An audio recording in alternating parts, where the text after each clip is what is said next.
Hey guys, it's Natalie and welcome back to my channel. In today's video, I'm going to be talking about all of the books that I have recently read. They aren't quite recent. I'm going to be starting in October of 2021 all the way until February this month of 2022 because I have been gone for a while. The last time I uploaded a YouTube video was in September of last year and I have just been incredibly busy since that moment. In August, my boyfriend and I began house hunting and we got a house with a couple of our friends and moved out of our really tiny apartment, and we have been doing all of the renovations by ourselves, which has been taking up all of our time. I also got a new job and then we got COVID and things just keep happening to the point where I'm not filming YouTube videos anymore, but I am going to try to stay consistent this year in 2022 because I feel like 2022 is like the self-care year and everybody's taking care of themselves, trying to become that girl which is the best version of themselves, and I am so here for that. So let's get right into the video. So the first book that I read back in October was Anna Dressed in Blood by Kendar Blake.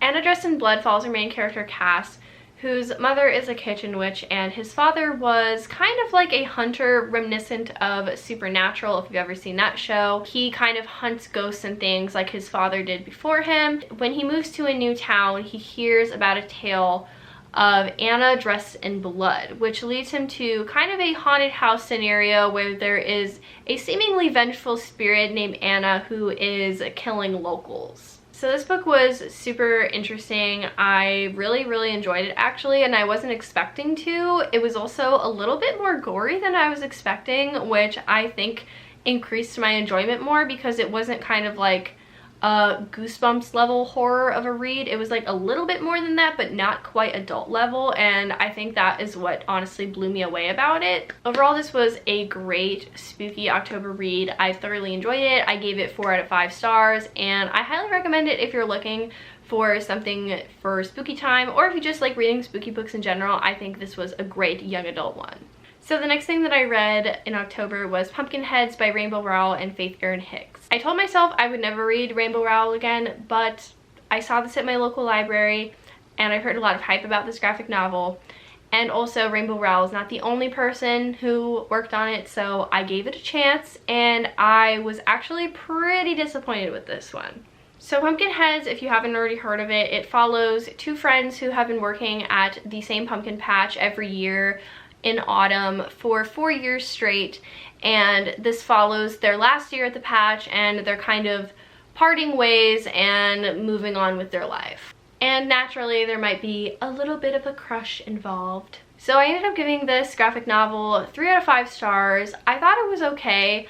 I really enjoyed the illustration style. I think it was really cute and fun and colorful, and I loved the fall color palette. However, I think the writing is where it fell a little bit flat for me. I don't think the writing was necessarily bad. I just don't think that there was anything that particularly made it stand out to me. If you want to give it a try, go ahead. It has plenty of really high reviews for good reason. It just wasn't my cup of tea, and that's okay. So the next thing I read in October is What Big Teeth by Rose Sabo, or Sabo. I'm not sure if I'm pronouncing that correctly. But anyways, this is a young adult fiction, kind of a horror novel, and it follows our main character Eleanor after she has a horrific incident at boarding school and flees back to her family's home, and she's kind of estranged from her family, so it's kind of awkward for her to be assimilating herself back again with her family. And there's very weird things about her family, which she will discover. Sorry if I described that really poorly. It's been a while since I filmed. Can you tell? So overall, I ended up giving this book 3.5 out of 5 stars.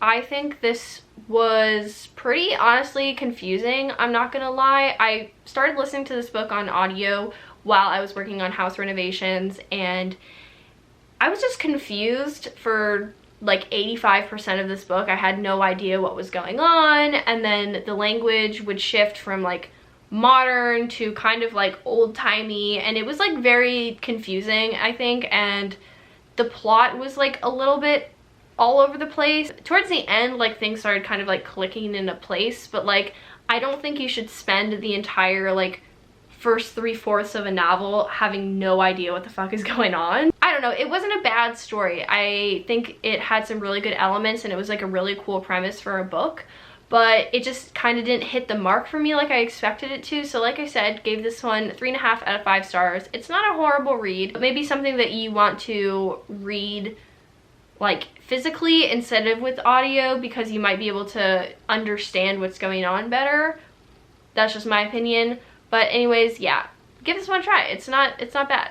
So the next book that I read in October is House of Hollow by Crystal Sutherland, and this follows our main character Iris, who is one of 3 sisters who had kind of an incident when they were children, and they can't quite remember what it was, but it did leave them with scars, physical and emotional. And when Iris's sister Gray goes missing, she thinks that it might be linked to when they went missing as children. She kind of goes on this full-fledged investigation into what happened to her sister and where she might be, and I think this is a fantastic book. Nowadays, it takes a lot for a YA book to blow me off my feet, but this book just has so many elements that I love. It is kind of gruesome, it's weird, and it's got queerness in it, and it's just a little bit of everything that I love, and strong sister relationships. I just thought this was overall so good. Like I said, has a little bit of everything I love. I ended up giving it 5 out of 5 stars. This is honestly one of the best books that I read in 2021, and I highly recommend it. So the next and last book I read in October of 2021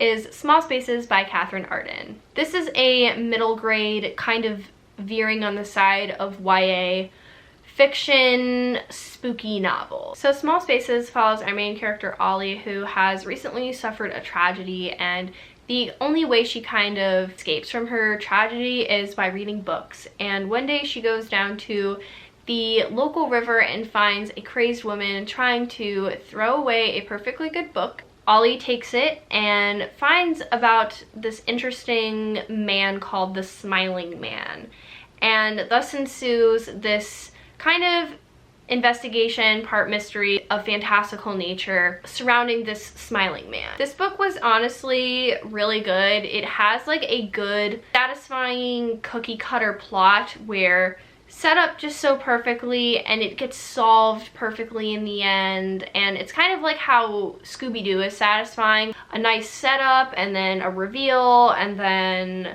you know, spooky survival. Like, I can't really describe it, but this book just kind of like scratched an itch for me. It's like just the right amount of spooky for Halloween time, and I honestly think this was a great read for a middle grade book, which also kind of takes a lot to impress me nowadays, but then again, I'm not the target audience, so it doesn't matter what I think.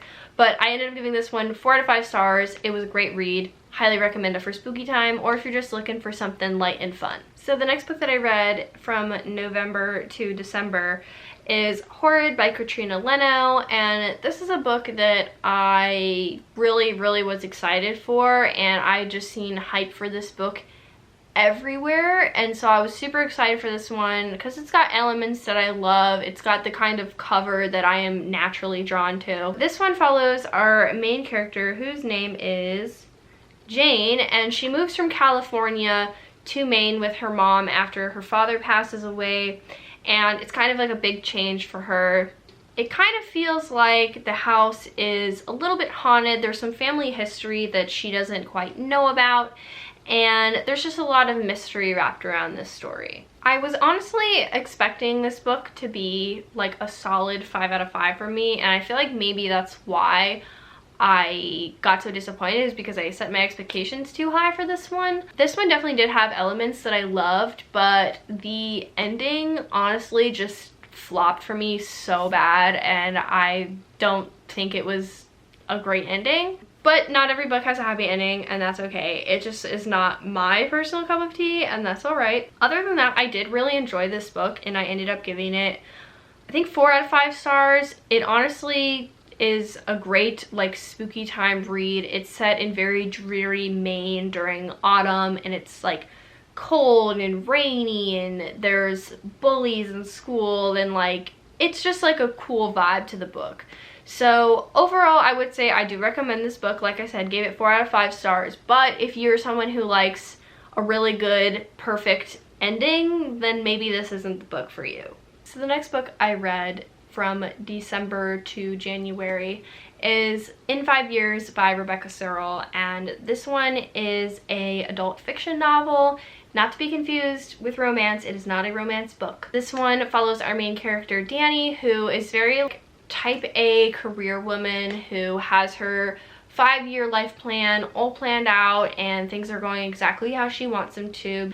And then one day she goes to sleep and she wakes up 5 years in the future with a different wedding ring on her hand, and she's in a different apartment with a different man. And this book is kind of like a commentary on living your life in the moment, not over planning it, and just kind of letting the flow of life take you instead of meticulously planning every detail, because you should just enjoy your life, especially because you never know what's going to happen. I really enjoyed this book. I think this was a great book for me to read towards the end of 2021, beginning of 2022, because I think that I tend to do that a lot too, is I kind of try to over plan things and I focus so much on the future that it's kind of hard for me to be present and stay in the present mentally. As much as I'm not a corporate woman, I still related to Danny as a main character, and overall I think this book found me at the right time. I think it's a great read, especially if you're someone who is constantly wanting to work on themselves and better themselves and kind of take different perspectives on the way that you're living life at the speed at which you are living your life. Because I think a lot of people nowadays, like, they just want to live fast, work fast, do everything fast, and I think that it's important to take the time to kind of just live your life slowly and enjoy the day-to-day and enjoy the mundane. And that's something I've definitely been trying to do this year, and I think that if you are of that same mindset, or you would like to be, I think that reading this book is a great option. I really enjoyed it, and I honestly can picture myself rereading this one. So yeah, this is a great book. So the next book that I read, I believe in December, is Hunted by Megan Spooner. This is a Beauty and the Beast retelling. It's a YA novel, and I honestly wasn't really expecting to like this one, but it really took me by surprise. This book follows our main character Yeva, who I believe this takes place in, I want to say, like medieval Russia. This book was just everything that I needed in the deep of winter. It was so atmospheric and snowy and dreary, and I could like feel my bones being warmed by the fire in her little cabin, and this book was just honestly really good. Like, retellings like normally don't wow me, but this one was just chef's kiss. Like, so atmospheric. Our main character Yeva is such a badass. He is like a fully independent, capable woman, and I just really enjoyed it. I think the only thing that I didn't like love was the ending. It wasn't a horrible ending. I just thought things were going like a different way, and then it ended up going differently. That's my fault maybe, because I had too high of expectations. I don't know, but I ended up giving it 4.5 out of 5 stars. It was almost perfect for me.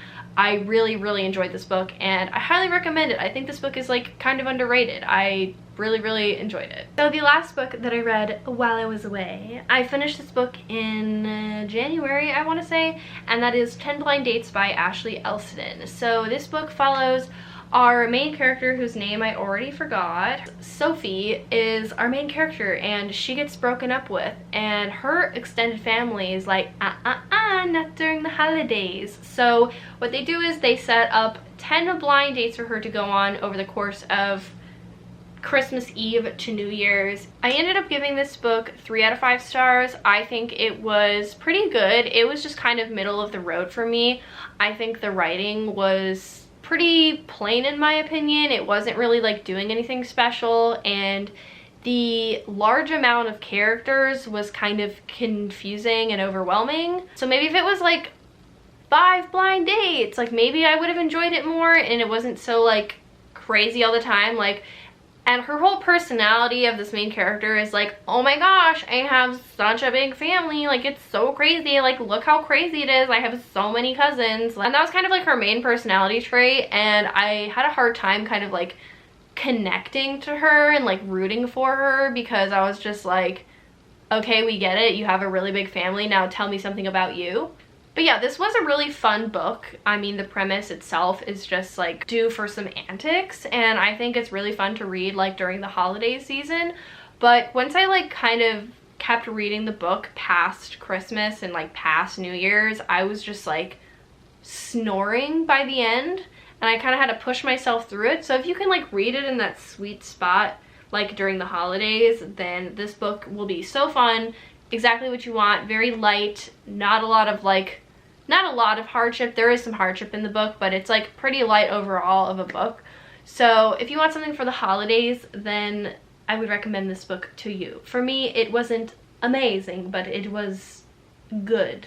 So those are all 9 books I read from October of 2021 to February of 2022. Thank you guys so much for watching this video. Leave a like, subscribe, and comment down below, and let me know what you guys are currently reading. I'll tell you what I'm currently reading. I'm reading Red, White, and Royal Blue by Casey McQuiston, and I'm really enjoying it so far. So like I said, leave a comment, let me know what you guys are reading, and tell me how you feel about it. Let's have a little chat in the comments. Thanks for watching!